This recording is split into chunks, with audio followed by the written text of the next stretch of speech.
Kairali news exclusive. വഴിക്കടവിൽ 15-കാരൻ കൊല്ലപ്പെട്ട സംഭവത്തിൽ കോൺഗ്രസ് പ്രവർത്തകനായ പ്രതിയുടെ ക്രൂരത പുറത്ത്. കുട്ടികൾ ഷോക്കേറ്റ് വീണ് പിടയുമ്പോൾ അത് കണ്ട സമീപത്ത് തന്നെ പ്രതി വിനേഷ് ഉണ്ടായിരുന്നു. ഷോക്കേറ്റ കുട്ടികളെ രക്ഷിക്കാൻ പോലും ശ്രമിക്കാതെയാണ് പ്രതി ക്രൂരത കാട്ടിയത്. പ്രതി വിനേഷ് ഫോണിൽ ബന്ധപ്പെട്ടവരെക്കുറിച്ചും അന്വേഷണ സംഘത്തിന് വ്യക്തമായ തെളിവ് ലഭിച്ചു. 15-കാരൻ അനന്തു ഷോക്കേറ്റ് പിടയുമ്പോൾ പന്നിക്കിണി വെച്ച പ്രതി വിനേഷ് സംഭവസ്ഥലത്തുണ്ടായിരുന്നു. പണവും വസ്ത്രവും എടുത്ത് ഒളിവിൽ പോകാനായിരുന്നു പദ്ധതി. ഇതിനിടെയാണ് കോൺഗ്രസ് പ്രവർത്തകനായ പ്രതി വിനേഷ് പോലീസ് പിടിയിലായത്. വഴിക്കടവിൽ അനന്തു എന്ന 15-കാരൻ ഷോക്കേറ്റ് പിടഞ്ഞു മരിച്ച സംഭവത്തിലെ ക്രൈംബ്രാഞ്ച് അന്വേഷണത്തിലെ ഞെട്ടിപ്പിക്കുന്ന വിവരങ്ങളാണ് കൈരളി ന്യൂസ് പുറത്തുകൊണ്ടുവന്നത്. അനന്തു ഷോക്കേറ്റ് പിടയുമ്പോൾ കെണിവെച്ച പ്രതി വിനേഷ് അടുത്ത പറമ്പിലുണ്ടായിരുന്നു. അനന്തുവും കൂട്ടുകാരും ഷോക്കേറ്റ് പിടയുന്നത് കണ്ടിട്ടും രക്ഷിക്കാൻ ഒന്നും ചെയ്തില്ല. ആളുകൾ ഓടിക്കൂടിയപ്പോൾ ഒളിവിൽ പോകാൻ ശ്രമിച്ചു. പണവും വസ്ത്രവും എടുത്ത് ഒളിവിൽ പോകാനായിരുന്നു പദ്ധതി.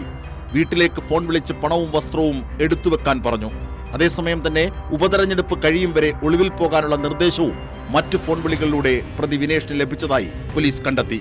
എന്നാൽ പോലീസിന്റെ അവസരോചിതമായ ഇടപെടലിലൂടെ പ്രതിയുടെ നീക്കം പൊളിയുകയായിരുന്നു. വിനേഷ് ഒളിവിൽ പോയിരുന്നെങ്കിലും പോലീസിനും സർക്കാരിനുമെതിരെ ഉപതെരഞ്ഞെടുപ്പ് ലാക്കാക്കി കോൺഗ്രസ് സമരത്തിലേക്ക് കടക്കുമായിരുന്നു. പ്രതിക്ക് പോലീസും പാർട്ടിയും ഒത്താശ ചെയ്യുന്നുവെന്ന തിരക്കഥ സ്ഥാപിച്ചെടുക്കാനായിരുന്നു ഉദ്ദേശം.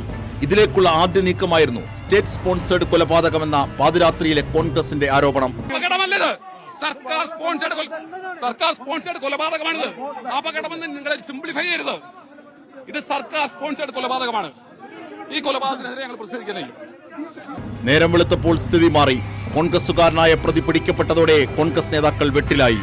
എന്റെ ഗൂഢാലോചന നടത്തി UDF ആണ് ഈ കെണിയൊരുക്കിയിട്ട് ഈ കുഞ്ഞിനെ കൊല്ലാനുള്ള അവസരം ഉണ്ടാക്കിയത്.